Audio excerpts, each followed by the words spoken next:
Assalamualaikum warahmatullahi wabarakatuh. Alhamdulillahilladzi la ilaha illa huwa alaihi tawakkalna wa huwa rabbul arsyil azim. Asyhadu an la ilaha illallah wa asyhadu anna Muhammadar Rasulullah. Wassalatu wassalamu ala asyrafil anbiya'i wal mursalin wa ala alihi wa sahbihi ajma'in. Puji syukur selalu kita panjatkan kehadirat Allah Subhanahu wa taala yang telah memberikan kita sekian banyak nikmat sehingga kita bisa menikmati kehidupan di dunia yang fana ini hingga saat ini. Salawat serta salam selalu tercurahkan kepada junjungan kita Nabi Muhammad SAW beserta keluarga, para sahabat dan seluruh pengikutnya hingga yaumil akhir. Pada kesempatan kali ini, saya akan sedikit mengulas tentang kenapa kita harus kembali kepada Islam yang kafah demi menyongsong kejayaan Islam. Islam adalah agama yang sempurna, agama yang sudah paripurna, yang sudah lengkap dan lebih sempurna dan lebih lengkap, lebih komplit daripada agama-agama sebelumnya. Allah menjamin hal ini dalam Al-Quran surat Al-Ma'idah ayat 3. A'udzu billahi minasyaitonir rajim. Al-yauma akmaltu lakum dinakum wa atmamtu 'alaikum ni'mati wa raditu lakumul Islam madina. Pada hari ini telah aku sempurnakan agamamu untukmu dan telah aku cukupkan nikmatku untukmu dan telah aku ridhoi Islam sebagai agamamu.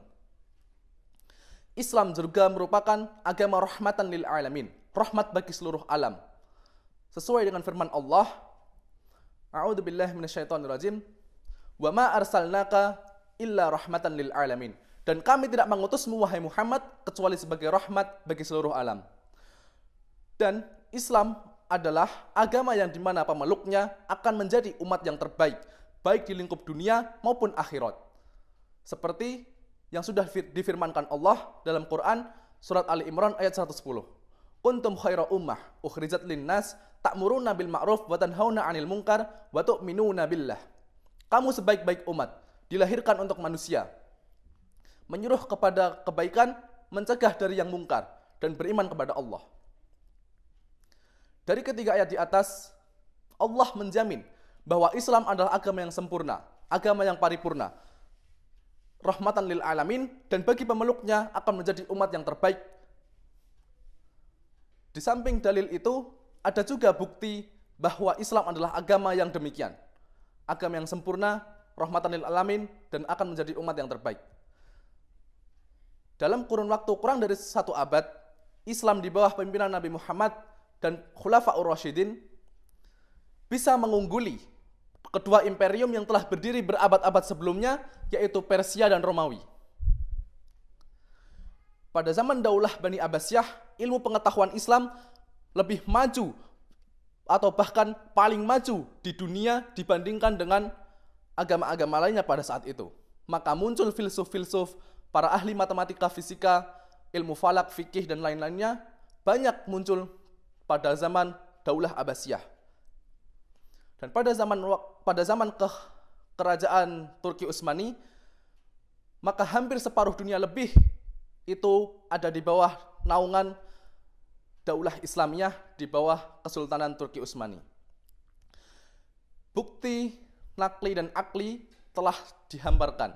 Sudah ada bahwa Islam adalah agama yang sempurna, agama yang paripurna, telah lengkap, rahmatan lil alamin, dan pemeluknya akan menjadi umat yang terbaik. Namun kini, di Indonesia saja, yang dimana umat Islam menjadi mayoritas, justru terminorkan di berbagai lini kehidupan. Di bidang pendidikan, kita tertinggal dari negara-negara yang justru mayoritas diisi oleh orang-orang kafir. Di bidang pendidikan, berapa banyak siswa-siswi SMA, SMK yang tidak melanjutkan studinya ke perguruan tinggi? Berapa banyak siswa-siswi SMA, SMK atau sampai SD pun yang sudah pernah atau bahkan sudah kecanduan pornografi? Banyak lagi contoh negatif lainnya yang dilakukan oleh pelajar-pelajar kita. Seperti contohnya tawuran, tidak menghormati guru, dan lain-lainnya. Hal ini mengindikasikan bahwa pendidikan kita salah. Pendidikan kita terpuruk, bobrok. Di bidang ekonomi, puluhan juta pengangguran ada di Indonesia. Masalah kelaparan, masalah hutang yang terus menumpuk setiap tahunnya, masalah ekspor impor yang tidak jelas bagaimana regulasinya, itu menunjukkan betapa terpuruknya negara kita yang mayoritas Islam. Di bidang hukum, kita memakai Undang-Undang Dasar 1945 yang diamandemen berkali-kali. Karena apa? Karena tidak bisa menyelesaikan permasalahan umat yang ada di Indonesia. Kenapa kita tidak mengambil Al-Quran dan Sunnah sebagai dasar hukum? Kenapa justru Pancasila dan Undang-Undang Dasar 1945 yang terbukti tidak bisa mengatasi permasalahan yang ada di Indonesia? Dalam bidang politik, secara global maupun nasional, kita tercerai-berai. Tidak ada satu pemimpin tunggal yang menyatukan seluruh umat Islam sedunia. Itulah kenapa kita tertindas di mana-mana. Di Palestina kita diinjak-injak, di Rohingya kita diusir, di Uighur kita dibantai. Dan kita hanya bisa diam, tanpa bisa berbuat apa-apa, hanya berdoa, berteriak-teriak boikot, tanpa ngambil satu tindakan real untuk mengangkat marwah Islam di hadapan dunia. Bukankah agama Islam adalah agama yang sempurna? Kenapa kita justru terpuruk? Kenapa kita justru hancur, tertindas, terinjak-injak oleh bangsa lainnya yang notabene dihuni oleh mayoritas kafir? Kenapa? Ada yang salah dengan Islam saat ini. Ada yang salah dengan Muslim saat ini. Kita telah melupakan sebagian Islam. Kita hanya mengamalkan sebagian. Untuk menjawab kenapa kita terpuruk, kenapa kita tertindas, maka kita perlu kembali kepada hal yang paling mendasar, alasan kenapa kita manusia diciptakan.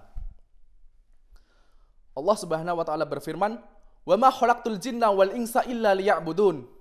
Dan aku tidak menciptakan jin dan manusia kecuali untuk beribadah kepadaku. Ibadah adalah bukan hanya ibadah ritual, ibadah upacara seperti sholat dan haji, seperti puasa. Tapi ibadah adalah seluruh aktivitas manusia, seluruh aktivitas umat Islam yang sesuai dengan kehendak Allah Subhanahu wa taala sebagai wujud penghambaan total kepada Allah Subhanahu wa taala. Kita terlalu menganggap sempit ibadah. Kita hanya menganggap ibadah adalah sholat, haji, puasa, dan lain-lainnya. Namun kita melupakan bahwa bekerja adalah ibadah, belajar adalah ibadah, mengurusi hukum dan pemerintahan adalah ibadah. Sehingga kita melupakan sebagian dunia ini dan kita hanya mengamalkan apa yang akan membawa kita di akhirat kelak.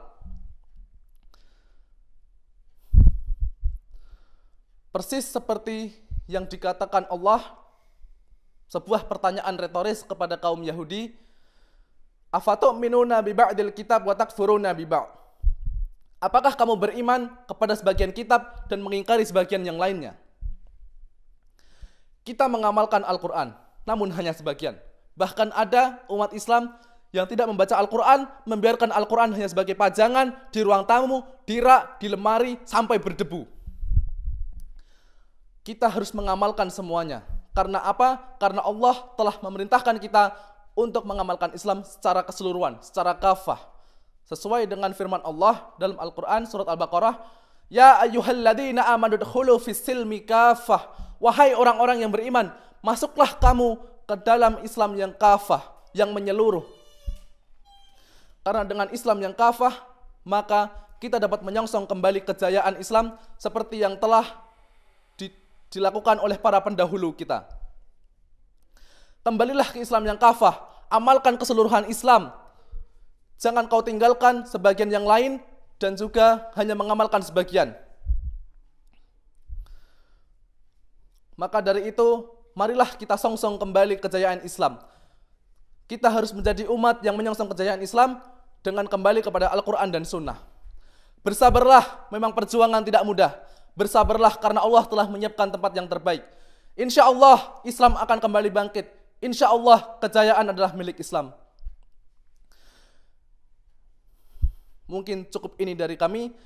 Yang terakhir, jangan lupa subscribe channel Tabligh-mu TV dan juga like, komen, dan share video ini. Semoga bermanfaat. Nun wal qalami wa mayasturun fastabiqul khairat. Wassalamualaikum warahmatullahi wabarakatuh.